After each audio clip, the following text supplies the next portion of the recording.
एक अयोध्या के त्यागी जी महाराज थे। राम कथा की यात्रा, भागवत जी की यात्रा सुनाते थे।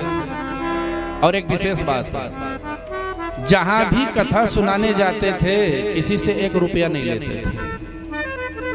और एक बार गोंडा जिले में गए और कथा सुनाने के लिए पहुंच गए। लोगों ने मना किया कि महाराज जी इस गांव में कथा मत सुनाइए आप। बोले काहे? बोले आज तक लोगों ने सत्यनारायण की कथा नहीं सुनी है तो भागवत कथा कहां से सुनेंगे? बोले कारण क्या है भाई? बोले महाराज जी जो कथा सुनाने गए तो उनका पोथी पत्रा वापस नहीं आया, वो सब वहीं बेच खाए। बोले नहीं, ऐसे लोगों को अवश्य कथा सुनाऊंगा। अरे जगह जगहों को क्या जगाना, जो नहीं जगह हैं उनको जगाने के लिए मैंने यात्रा निकाली हुई है भाई। महाराज जी ने कथा सुनाया, पूरे गांव में ढिढोरा पिटवा दिया कि भैया 7 दिन तक कोई अपने घर में भोजन नहीं करेंगे। गांव वालों ने कहा कहां से महाराज आए हैं भाई? बोले दोनों समय का नाश्ता, दोनों समय का भोजन सब यहीं से मिलेगा। और एक बात, 7 दिन तक कोई अपने घर भी नहीं जाएगा। सारी व्यवस्थाएं, रहने खाने भोजन की सारी व्यवस्था। गांव तो पहले से ही आलसी था। महाराज जी ने जो भंडारा चलवाया कि संपूर्ण आलसी हो गए। और एक बात, दीनहीन किंचन दासों को दक्षिणा भी दी जाएगी। जिनके पास कोई कमी है उसकी पूर्ति भी। तो पहले दिन तो 100 की नोटें बांटी गई, दूसरे दिन 200, तीसरे दिन 500 चले। अच्छा, इतनी भीड़ आ गई, इतनी भीड़ आ गई, बगल के पड़ोसी गांव भी, इधर के गांव भी, उधर के गांव भी। गांव वालों ने कहा कि अगर ऐसे महाराज मिल जाते, वो 5-7 साल कथा सुनाते तो बड़ा आनंद आता। अच्छा, गांव वाले भी बिल्कुल गदगद हो गए। महाराज जी को जाने नहीं देंगे, साल भर बांध करके रखेंगे। महाराज भी गदगद हो गए कि धन्य हो। अपने सेक्रेटरी को बुलाया। बोले कह रहे थे इस गांव में कथा मत सुनाइए, अब भीड़ देख रहे हो?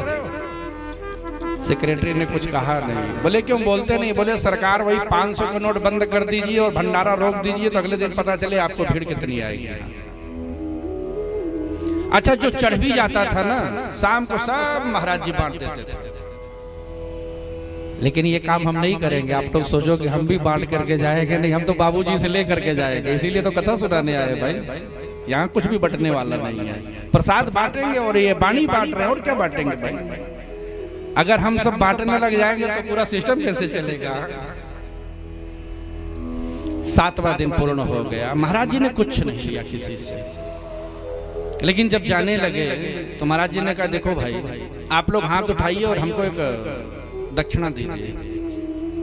गांव वाले घबराए कि यार 7 दिन दे करके वापस जोड़ करके लेके जाएंगे क्या यहाँ से?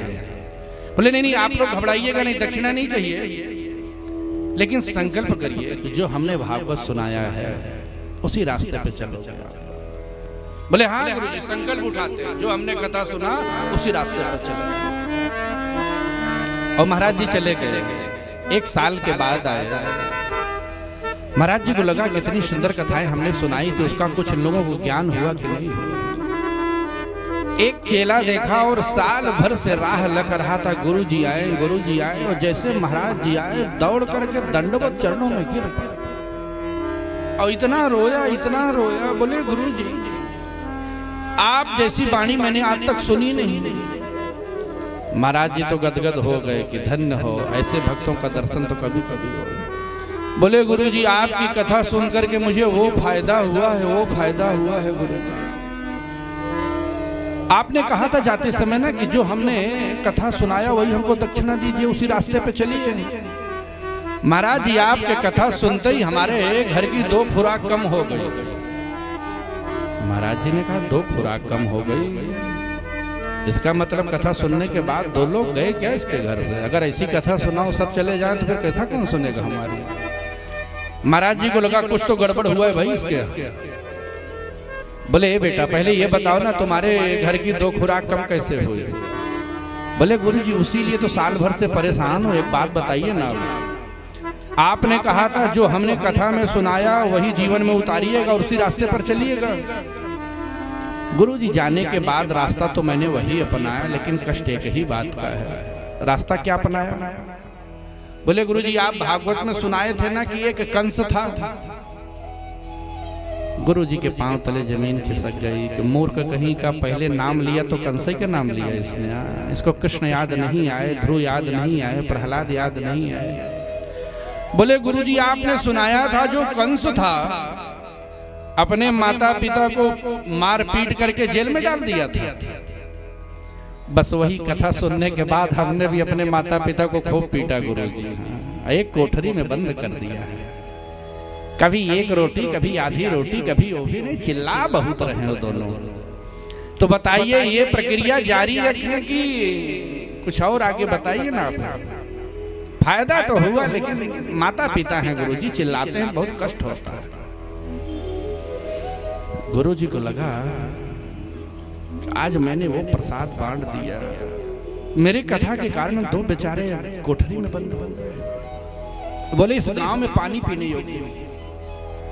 अच्छा कथा कहाँ सुनते थे, उनका मन तो दक्षिणा और भोजन पे था, कथा तो कोई मतलब ही नहीं था, जो समझ में आया उसी को। गुरुजी वापस लौटने लगे तो एक शिष्या चल के आ गई, दौड़ के गुरुजी के चरणों पे गिर पड़ी।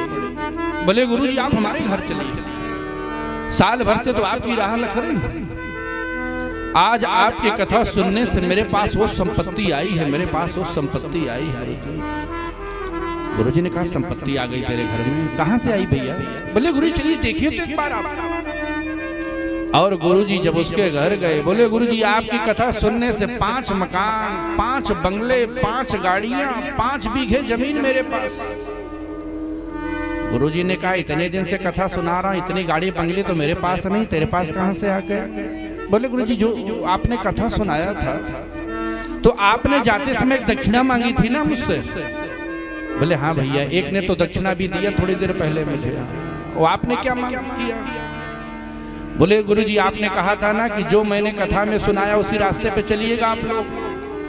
गुरु किसी को फायदा हुआ हो ना, लेकिन मुझे तो बहुत फायदे हो गए। कहां से फायदा हुआ?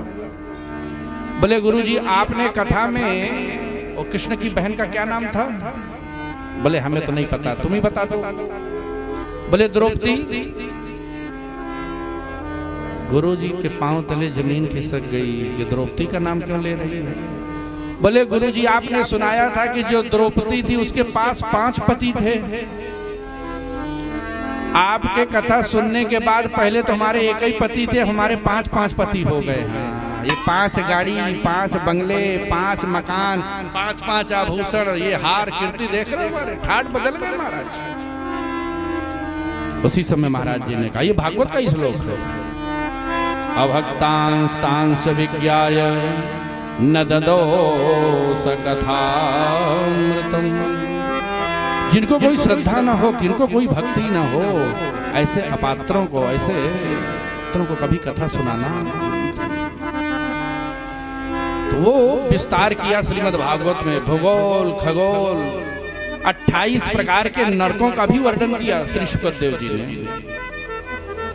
दर्शन करिएगा, भगवान से जब भी मांगना तो एक ही बात मांगना, ठाकुर जी जैसे आपने हमको मानव तन दिया, अच्छे कुल में हमारा जन्म दिया, व्यापार दिया, परिवार दिया, सगे संबंधी दिए, सरकार हमको कुछ नहीं चाहिए, केवल एक ही बरदहस्त दे दीजिए आप। वो क्या है ध्यान देना।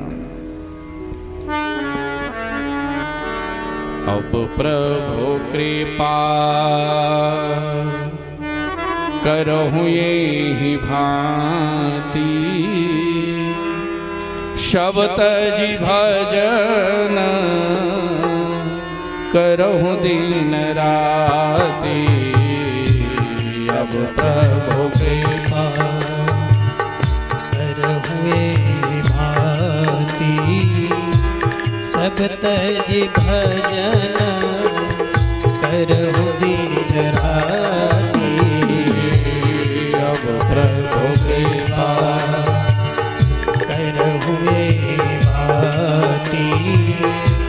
सब तज भजन करहु दिन राति। सामने लड्डू गोपाल हैं, भागवत जी के सत्संग में आप आए हो, उठाइए दोनों हाथ, बड़े भाव से ठाकुर जी से सभी लोग इस मंगल पाठ को करते हैं।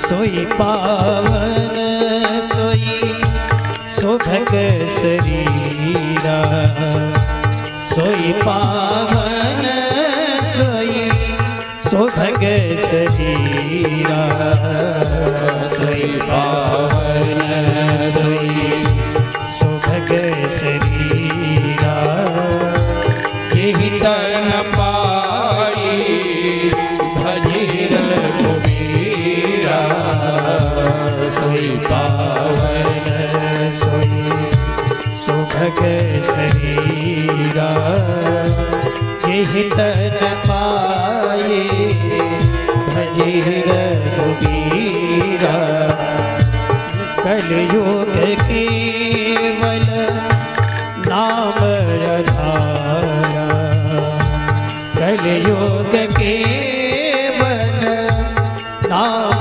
आधारा कलयुग केवल नाम आधारा सुमिर सुमिर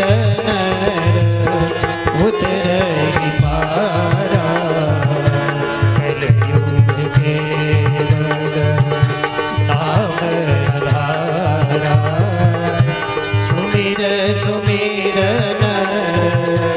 उतरहि पारा श्री राम जय राम जय जय राम श्री राम जय राम जय जय राम